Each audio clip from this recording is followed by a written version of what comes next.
반갑습니다. 오늘 또 테슬라와 관련된 주요 소식들 정리하겠습니다. 먼저 첫 번째로 살펴볼 내용은 바로 일론 머스크가 내일 기가 베를린을 방문한다라는 소식입니다. 자칭 환경단체, 사실은 환경 테러범이 고압 송전탑 방화를 하고 이제 복구가 된 시점에서 기가 베를린을 방문하게 되었습니다. 이 방문을 통해서 브란덴부르크 총리와 경제부 장관도 만나며 이번 테러와 관련된 논의도 분명 함께 다루어질 것이라 봅니다. 이 환경단체에서 얼마나 모순된 행동을 보이는지는 어제도 살펴보았지만 똑같은 지역에 있는 테슬라보다 더 많은 전력을 사용하며 훨씬 더 많은 물을 사용하며 제품 자체도 친환경적이지 못한 내연차를 만드는 제조사에 대해서는 이 환경 테러범들이 입도 뻥끗하지 않는다라는 점 역시 흥미롭습니다. 역시 똑같은 지역에 있는 석탄 공장 같은 경우 테슬라에 비해서 거의 100배나 더 많은 용수를 사용하고 당연히 환경도 아주 큰 부정적인 영향을 가져오지만 역시 아무 말도 하고 있지 않습니다. 이런 환경단체를 보게 되면은 정말 그야말로 인류애가 사라지는 모순 덩어리이자 암세포 덩어리다라는 생각이 절로 듭니다. 대부분의 사람들은 이 환경 테러범들의 본질을 잘 알고 있습니다. 일부 NPC들은 환경 테러범들이 하는 이야기만 듣고 테슬라가 정말 친환경적이지 못하구나 라고 생각하는 경우도 있지만 그건 아주 극소수에 불과하죠. 그리고 대부분의 경우 환경 테러범들의 수뇌부들, 우두머리들이 뒷돈을 받는 경우가 아주 많으며 아마 이번 사태도 비슷한 상황이 아닐까라고 강하게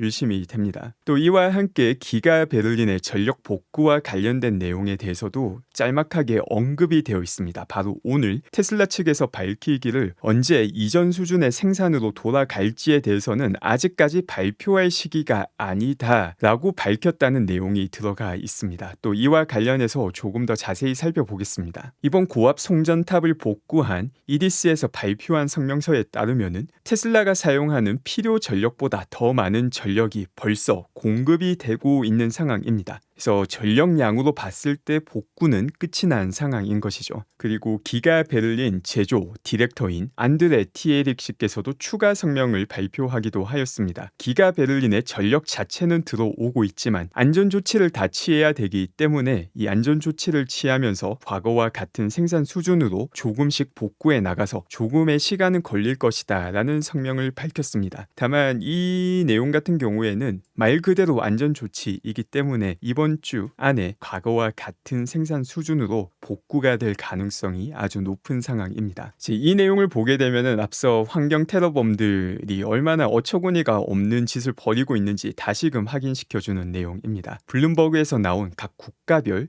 전기차와 내연차의 탄소 배출을 비교한 내용입니다. 이 비교 같은 경우는 라이프 사이클을 기준으로, 이 라이프 사이클이라고 하면 수명 주기이죠. 단순하게 차량을 타는 동안뿐만이 아니라 차량을 제조할 때 발생하는 탄소까지 모두 다 포함한 수치가 됩니다. 2023년에 생산된 전기차와 내연차를 25만 킬로미터를 탈 때 얼마나 많은 탄소가 배출되는지 국가별로 정리를 하였고 모든 국가에서 전기차가 내연차보다 훨씬 더 친환경적이다라는 걸 쉽게 알 수 있습니다. 그런데 이 차트에서도 포함하지 않은 주요 정보들이 많이 있습니다. 일단 첫 번째로 내연차에서 사용하는 석유 같은 경우 석유 추출가 운송 비용도 아주 많이 들어갑니다. 특히나 석유를 추출하기 위한 인프라 시설에는 천문학적인 비용이 들어가고 거기에 들어가는 탄소까지 포함을 하게 된다면 이 격차는 훨씬 더 커지게 됩니다. 여기에 더불어서 또 많은 분들이 오해하는 경우가 있는데 전기차에 사용되는 전기 같은 경우도 결국 화석 연료로 만들기 때문에 차이가 없다라고 이야기를 하는 경우가 있습니다. 사실 이거는 생각을 조금만 해보면 스스로도 쉽게 깨우칠 수 있는데 똑같은 화석 연료를 생산한다 하더라도 내연차 같은 경우는 소규모 발전소가 됩니다. 조그마한 발전소에서 화석 에너지를 운동 에너지로 바꾼다면 그 효율이 높을 수가 없죠. 다만 대규모 발전소에서 이걸 전기로 바꾸게 된다면 그 효율은 훨씬 더 높아지게 됩니다. 그래서 에너지원이 똑같은 화석 연료라 하더라도 전기차가 훨씬 더 친환경적이게 되는 것입니다. 그럼 내연차와 전기차의 효율 이것도 여러 번 살펴봤지만 이 조그마한 발전소에서 높은 효율이 나올 수가 없습니다. 화석 연료가 가지고 있는 100% 에너지 포텐셜을 가정할 때 실제 이동 에너지로 바뀌는 비율이 16에서 25%밖에 되지 않습니다. 대부분은 열 에너지로 손실이 일어나고 소리 에너지로도 손실이 일어나며 다양한 비효율성 때문에 버리는 양이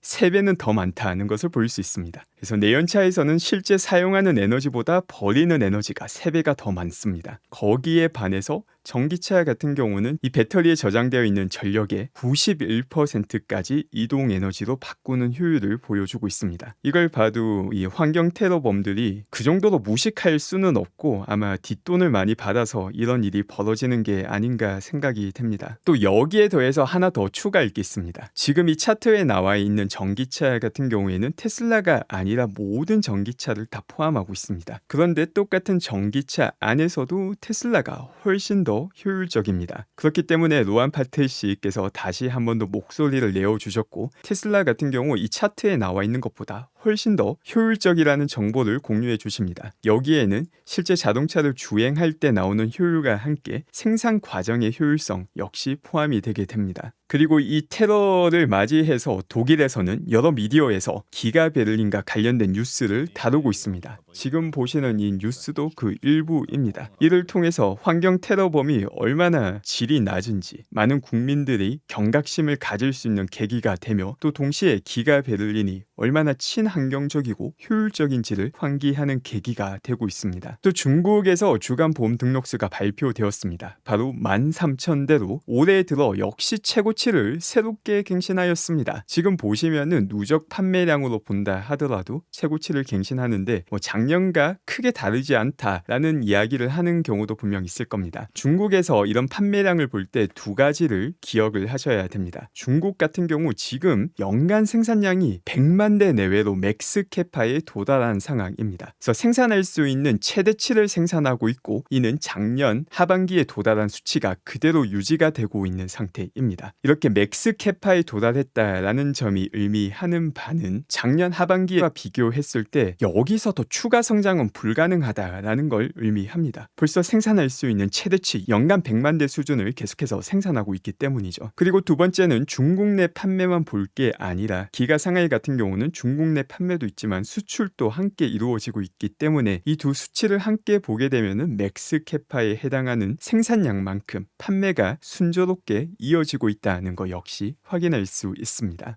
지금 보시는 거는 각 분기별로 주당 보험 등록수를 나타내고 있습니다. 이걸 보게 되면은 다른 분기와 비교했을 때 그리 높지 않은 것처럼 보일 수도 있지만 수출량을 고려하고 맥스 캐파를 달성했다라는 점을 고려한다면 지금 또 아주 좋은 모습을 이어나가고 있다는 걸 확인할 수 있습니다. 연 단위로 누적 판매량을 본다 하더라도 중국 내 판매량은 현재 역사 최고치를 계속해서 갱신해 나가고 있습니다. 그 다음 자료는 테슬라의 주간 보험 등록수와 독일 차량 제조사의 중국 내 주간 보험 등록수를 비교하고 있습니다. 중국 춘절 이후로 테슬라가 가장 높은 회복세를 보여주며 독일 차량 제조사와 비교해서도 훨씬 더 많은 판매를 테슬라가 중국 내에서 성취하고 있다는 것을 확인할 수 있습니다. 여기에 더불어서 중국 내 전기차 제조사와 비교하더라도 테슬라의 중국 내 판매가 아주 뛰어난 성적을 보여주고 있다는 것을 확인할 수 있는 자료입니다.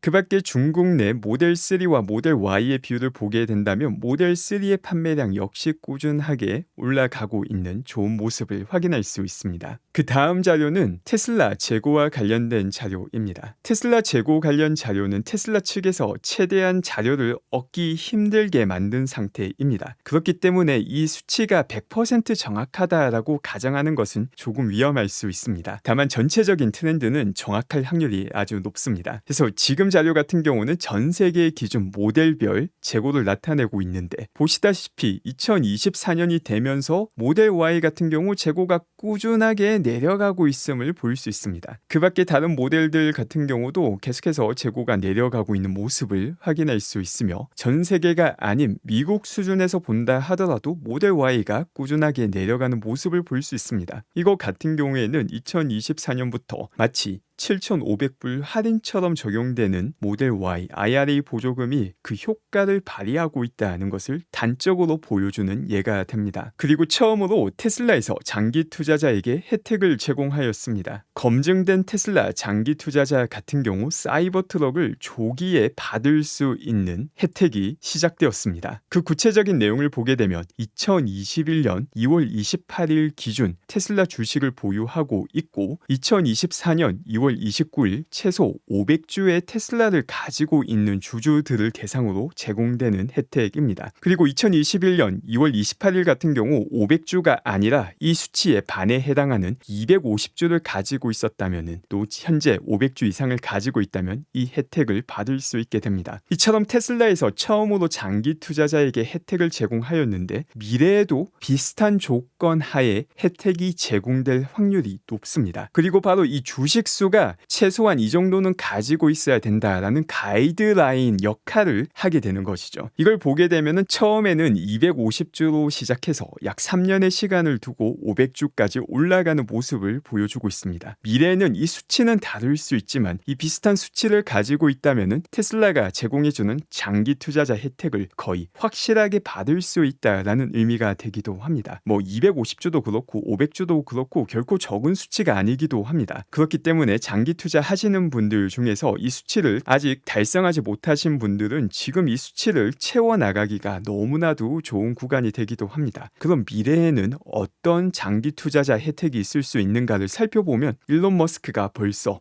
2020년 9월에 힌트를 주기도 하였습니다. 당시에 스타링크 IPO를 언급하였는데 스타링크에서 미래 변동성이 높지 않은 안정적인 현금 흐름을 확보하고 난 다음에 IPO가 진행될 것이다 라는 힌트를 주었고 또 동시에 소액 개인 투자자들에게도 혜택을 줄 것이다 라고 명확하게 말을 하였습니다. 뒤에는 내 말을 믿어도 된다 라는 추가 언급을 하기도 하였죠. 그리고 현재 스타링크의 상황을 보게 된다면 이때와 비교할 수 없을 정도로 많이 성장을 하였고 현금 흐름도 아주 확실한 기업이 되었습니다. 스타링크 IPO 같은 경우는 너무 머지않은 미래에 진행이 될 수 있기 때문에 바로 지금 구간을 잘 활용하여서 이때 또 일론이 제공해주는 테슬라 장기 투자자 혜택을 많은 분들이 받으실 수 있게 되기를 바랍니다. 그 다음은 유럽에서 중국에서 수입되는 차량에 관세를 추가로 부과하는 방안이 논의가 되고 있다라는 소식이 나왔습니다. 그리고 이 방안에 대해서 메르세데스 CEO가 반대 의견을 표현하기도 하였습니다. 관세를 올릴 게 아니라 오히려 낮춰야 된다라고 표현하였습니다. 또 최근 들어 X를 통해서 활발하게 활동해 주시는 로안 파텔 씨께서도 똑같은 의견을 표출해 주셨습니다. 이 내용을 보게 되면은 보호무역주의는 포퓰리즘이다라는 아주 명확한 가이드라인을 제시해 줍니다. 이것도 너무나도 당연한 내용이죠. 우리도 과거 세국 정책의 대표 인물인 흥선대원군을 생각해 볼 수 있습니다. 당시 흥선대원군은 백성들로부터 인기가 아주 많았을 것입니다. 나라님이 우리를 보호하신다라면서 아주 인기 자체는 많을 수 있겠죠. 그게 포퓰리즘의 핵심입니다. 이제 최근 들어서 경제서적이 너무나도 질 낮은 경제서적이 많은 인기를 얻고 있는데 그런 가치 없는 경제서적이 아니라 대학교 1학년 학생들이 보는 기초경제학 서적을 한번 꼼꼼히 살펴보면은 시중에 판매되는 경제서적 100권을 읽는 것보다 훨씬 더 큰 도움을 받을 수 있습니다. 그리고 왜 보호무역주의가 도움이 되지 않는지, 왜 장애물이 없을 때 무역이 참여하는 모든 국가에게 도움이 되는지를 쉽게 알 수 있기도 합니다. 그래서 이런 포퓰리즘에 정말 빠지는 국가들이 많고 특히나 선거철이 다가오면은 이 포퓰리즘의 유혹이 정말 크지만 많은 분들이 기초 경제학 지식을 가져서 거기에 걸맞는 투표를 행사하셔야지 이런 포퓰리즘이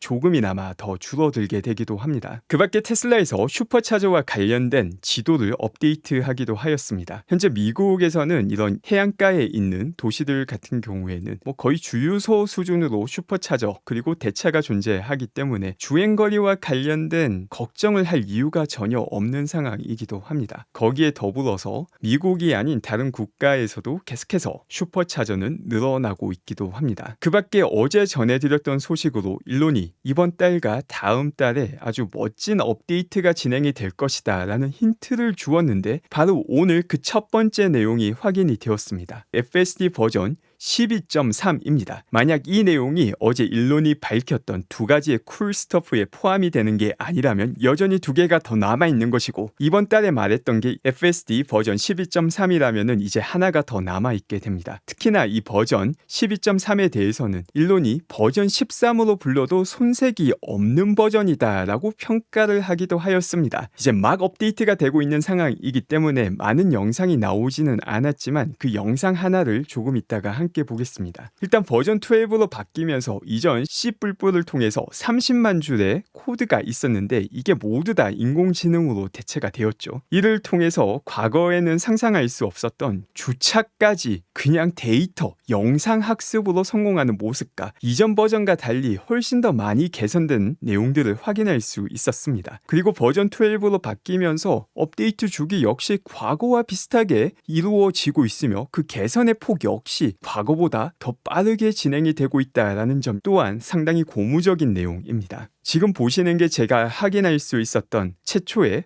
베타 12.3 주행 영상입니다. 이 영상 같은 경우 19분 동안 계속해서 처음부터 끝까지 녹화가 된 영상이고 운전자 개입이 한 번도 발생하지 않았습니다. 그 영상 중에서 특히나 인상 깊었던 장면을 함께 보겠습니다. 사실 이 영상만 봐서는 이전 버전도 워낙 뛰어났기 때문에 어디가 더 개선이 되었는지 정확하게 평가하기가 쉽지는 않았지만, 확실하게 코드로는 처리하기 힘든 이 공사 중 콘을 인식해서 완벽하게 주행하는 모습을 보여주고 있습니다. 현실 세계에는 이처럼 예외적인 상황이 너무나도 많은데, 이런 예외적인 상황을 사람이 하나하나 코드로 작성하는 게 아니라 데이터를 학습해서 처리한다라는 걸 아주 단적으로 잘 보여주는 영상입니다.